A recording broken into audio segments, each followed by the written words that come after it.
Nele, o autor critica a sociedade industrial capitalista em seu modo de produção e sua tendência a criar uma forma de trabalho que acaba por desumanizar o indivíduo explorado. Temos aqui um trecho de Karl Marx. Primeiramente, o trabalho alienado se apresenta como algo extremo do trabalhador, algo que não faz parte de sua personalidade. Assim, o trabalhador não se realiza em seu trabalho, mas nega-se a si mesmo. Permanece no local de trabalho com uma sensação de sofrimento em vez de bem-estar, como um sentimento de bloqueio de suas energias físicas e mentais que provoca cansaço físico e depressão. Seu trabalho não é voluntário, mas imposto e forçado. Afinal, o trabalho alienado é um trabalho de sacrifício e mortificação. É um trabalho que não pertence ao trabalhador, mas sim a outra pessoa que dirige a produção. A partir do momento em que o trabalhador perde a posse dos seus meios de produção e passa a ser compreendido como parte da linha de produção, assim como as máquinas e ferramentas, o trabalhador assume uma única função fundamental: gerar lucro. A divisão social do trabalho, enfatizada pela sociedade capitalista, contribui para o processo de alienação do indivíduo. Os cidadãos que participam do processo de produção de bem-estar e serviços acabam por não usufruir deles. Temos aqui as perguntas do entrevistador Alessandro. Olá, boa tarde. Estou aqui com a minha ilustre presença, a professora Nayana, para fazer uma entrevista sobre alienação na sociologia. Na manufatura e no artesanato, o trabalho utiliza a ferramenta. Na fábrica, ele é um servo da máquina. Karl Marx. Você confirma esse pensamento por quê? Sim. Quando Karl Marx está falando sobre isso, ele trabalha muito com a questão do trabalhador, que é a mão de obra, que só tem a sua mão de obra para vender, e o dono da fábrica, que tem as máquinas, né? Então, nesse caso, o trabalhador para o dono da máquina, ele também é como se fosse uma máquina para ele. Então, ele está ali simplesmente sendo alienado no trabalho, né? Então, mesmo usando as ferramentas e a máquina nesse momento, ele acaba sendo servo da máquina, sim. Para que exista a possibilidade de transformação social, o indivíduo deve ter consciência de classe e perceber-se como um sujeito transformador da história e agir sobre a realidade. Como podemos colocar isso em prática? Vamos lá. O que é consciência de classe? Consciência de classe é aquilo que todo mundo deveria ter, sim, né? Você saber em qual classe você está. Né? Hoje a gente meio que fala que existem várias classes sociais, mas Marx dividia em duas classes sociais: burguesia e proletariado. Proletariado é aquele que não é o dono dos meios de produção, a burguesia é os donos dos meios de produção, das máquinas. Hoje a gente pode pensar os donos dos caminhões, né? E o trabalhador, o operário, ele não é dono de nada, né? Então, quando ele tem essa consciência de classe, ele vai saber como ele tem que lutar pelos seus próprios direitos, né? Porque às vezes você vê uma pessoa lutando pelos direitos de uma classe que não é a dele. Então ele precisa ter essa consciência para ele poder transformar essa desigualdade que existe na sociedade, né? Como o indivíduo não faz isso? Porque ele acaba sendo alienado. O que é essa alienação que o proletário às vezes acaba, né, sendo? Porque a classe dominante, que é a burguesia, quer que ele seja alienado para ela continuar sendo a classe dominante. Então o trabalhador, ele é levado a ser alienado para ele continuar reproduzindo essa vida, né, com a falta dessa consciência de classe. Ele não se vê na classe que ele está, então ele não consegue mudar a realidade social. Aí que entra aquilo que eu trabalhei com vocês, que é a indústria cultural, que ao invés de você trazer muito mais conhecimento, né, através da arte, aquele pensamento crítico, você busca só o entretenimento. Então a pessoa está sempre focada, às vezes, em, por exemplo, ao cinema, só para se divertir, mas a diversão não é algo em si que é só o problema. Só que ela só fica ali. Eu gosto muito de comparar aquela ideia da política pão e circo, que vocês estudaram, né? Sim. Se você tem o pão, que é a comida, e o circo, a diversão, você faz o que quer enquanto o povo está ali comendo e se divertindo. Então ele acaba sendo alienado, mas essa alienação não se dá de uma forma coercitiva, violenta, com a polícia, por exemplo. Se dá através, principalmente hoje, com a indústria cultural, os meios de comunicação, que a gente vai buscando esse entretenimento. Para Marx, a ditadura do proletariado é um período de transição para alcançar a meta de uma sociedade sem classe. Como se daria esse processo? Essa pergunta não é muito fácil de ser respondida rápido, né? Sim. Quando ele fala da ditadura do proletariado, porque ele tá criando uma teoria, no caso Marx, de como você acabar com as classes sociais, né? Ele fala de uma luta de classes, que é para a classe operária, que é a maioria, enxergar para poder lutar e mudar essa situação. E aí que ele vai prever essa ideia do comunismo, né? Uma sociedade sem classes sociais e sem Estado também. Então seria a ideia passaria pelo socialismo, que seria aquele momento que tudo é do Estado. Então, se é tudo do Estado, tudo nosso, né? Como vocês estudam numa escola estadual, né? Você não paga por ela, mas a gente também paga através de impostos. O SUS, seria a ideia que na sociedade tudo fosse nesse mecanismo. A saúde tudo é pública, escolas públicas, né? Garantindo as necessidades básicas que já está prevista na lei, né? Saúde, educação, segurança, Exato. Moradia. Então, para ele, colocar isso em prática é um pouco complicado, mas primeiro é essa consciência de classe. O proletariado tem que ter essa consciência de classe para poder lutar, né? Porque quando você olha, por exemplo, grandes empresários, às vezes não todos, a gente não pode generalizar, mas ele é dono das ferramentas. Vamos pensar lá, você é dono de 10 caminhões, Ok. mas você não sabe dirigir. Não. Aí você precisa contratar pessoas para dirigir para você. Exato. E essa pessoa ganha muito menos do que você, porque você é dono do caminhão. Só que sem essas pessoas você também não vai fazer nada, porque o caminhão em si sozinho não produz nada, né? Você é dono dos meios de produção, mas você depende do trabalhador. Ele tem que ser visto também como algo tão importante quanto, né? E na nossa sociedade a gente vê que isso não acontece, que a gente chama um pouco de mais-valia, né? Que é essa exploração que a gente está em cima do trabalho, né? O trabalho ele é explorado. O que seria a mais-valia? Não é o lucro. Explicando de uma forma simples.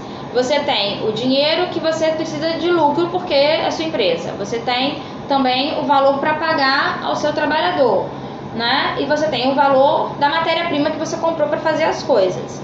Você, em vez de pagar o valor certo para o trabalhador, você paga menos. Daí sai a sua mais-valia.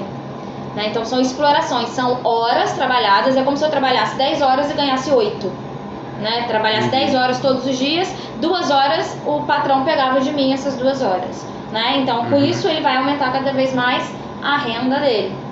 Então a gente fala que é exploração, né? São horas trabalhadas não pagas, então um trabalho explorado.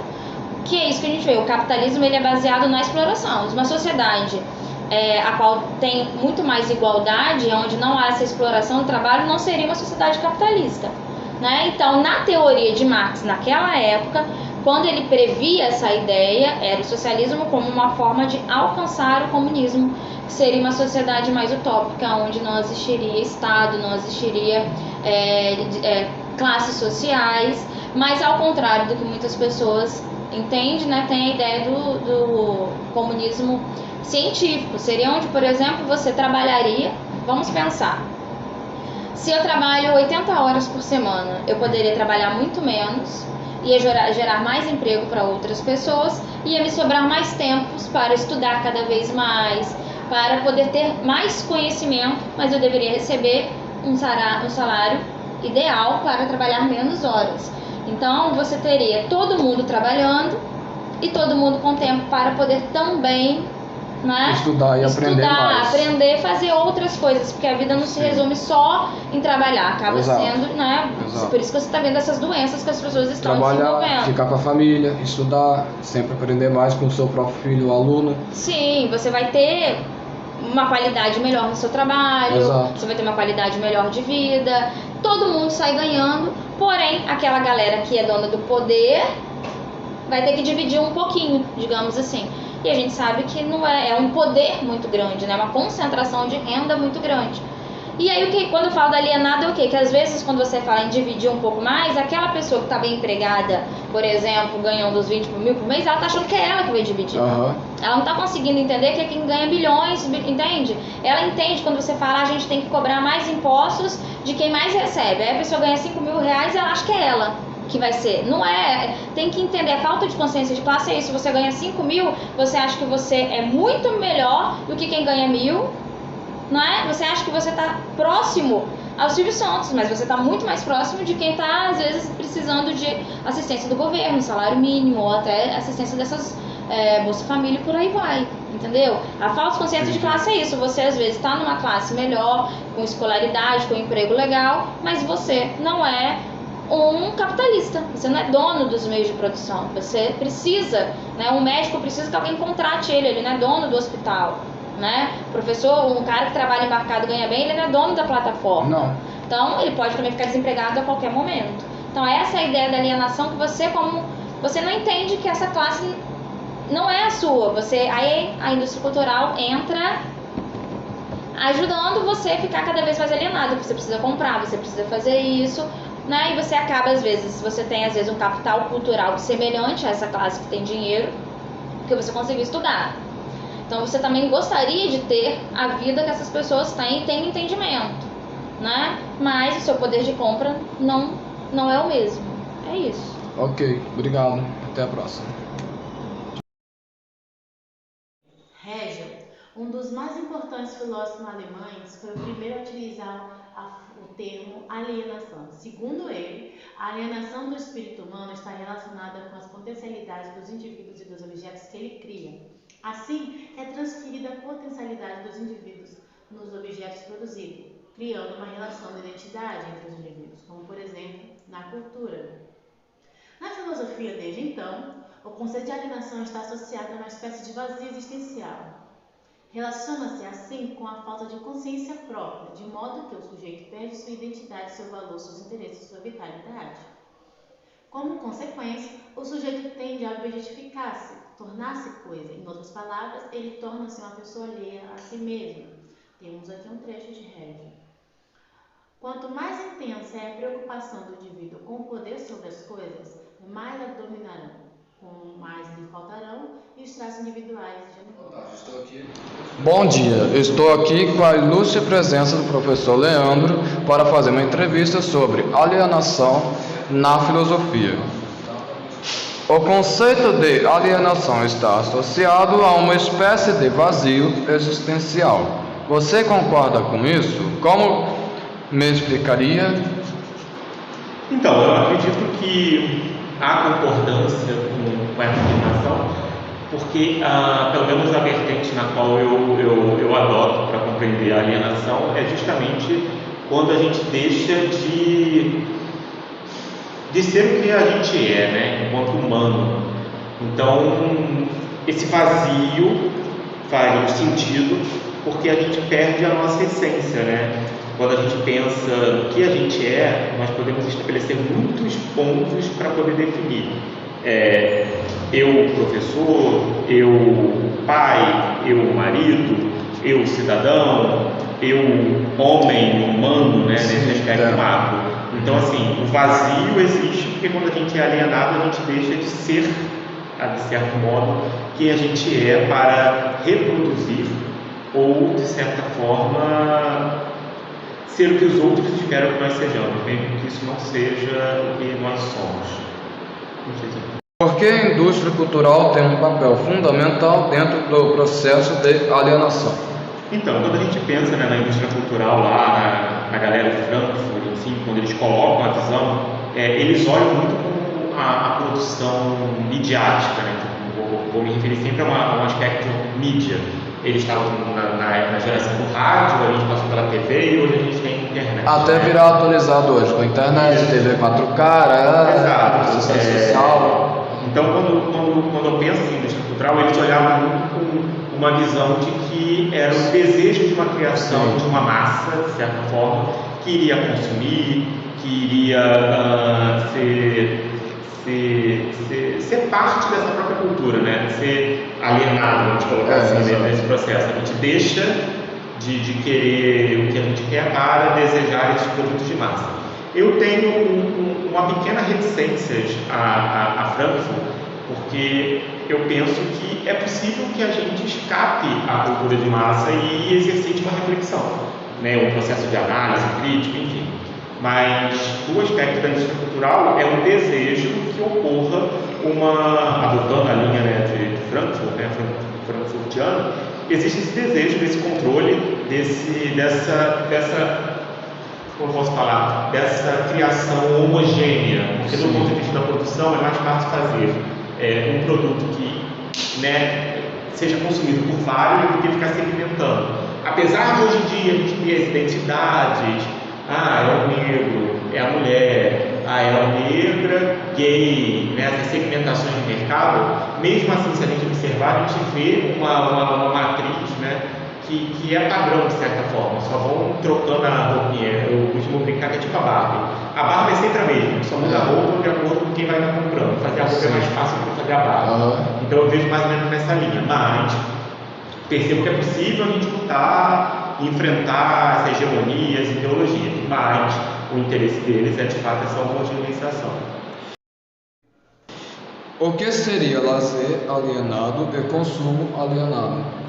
Então, quando a gente pensa, acho que vai muito na pergunta anterior, quando a gente deixa de ser, né, quem nós somos para entrar numa roda, vamos botar maior, a gente pode fazer isso de várias formas. Por exemplo, eu gosto de assistir determinados tipos de série. Stranger Things é uma série que me interessa. Eu gosto da proposta deles, das relações que eles fazem, enfim, o universo que eles abordam, os anos 80, a música é de meu interesse, eu gosto de fato.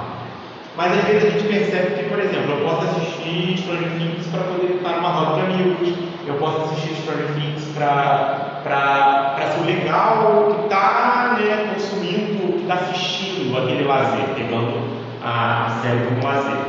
Isso para mim é um lazer alienado. A gente deixa de fazer algo que nos interessa, que nos move enquanto sujeitos, para fazer algo porque tem que ser feito. Vou dar um outro exemplo assim, da minha geração, né? Roda de amigos. A galera era descolada quando fumava. Você não fumava, você não era descolado. Então, o fumar não é um hábito que você quer ter por uma razão ABC, apesar de fazer mal à saúde. Você faz para estar no grupo. Então, para mim, aí é um processo de lazer, a grosso modo, alienado. E o consumo caminha no mesmo sentido, né? Quando a gente pensa assim, por que a gente compra uma geladeira? Para manter os produtos refrigerados. Mas por que a gente precisa comprar uma geladeira, 2 portas que solta água, gelo, pisca, LED, DJ?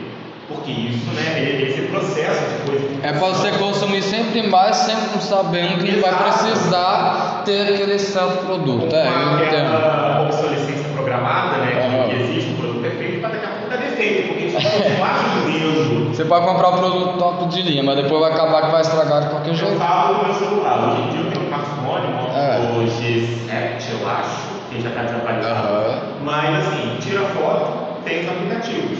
E eu só costumo trocar de telefone quando ele acaba, quando ele quebra. Mas a gente vive, e aí eu muito assim, o iPhone do ano, não sei nem qual é o número do iPhone que está agora, mas assim, eu tenho uma amiga que todo ano ela troca de iPhone. Tudo bem que ela está viajando fora do país, ela é barata, mas ela precisa, ela sente essa necessidade. Então, para mim, esse é o consumo alienado. Você consome e não tem compreensão que você é consumido nesse processo. Porque, por exemplo, para eu comprar um celular novo, eu vou precisar, sei lá, vou pegar um celular de R$1.500. Sim. A grosso modo, o meu salário base de professor não compraria por R$1.500.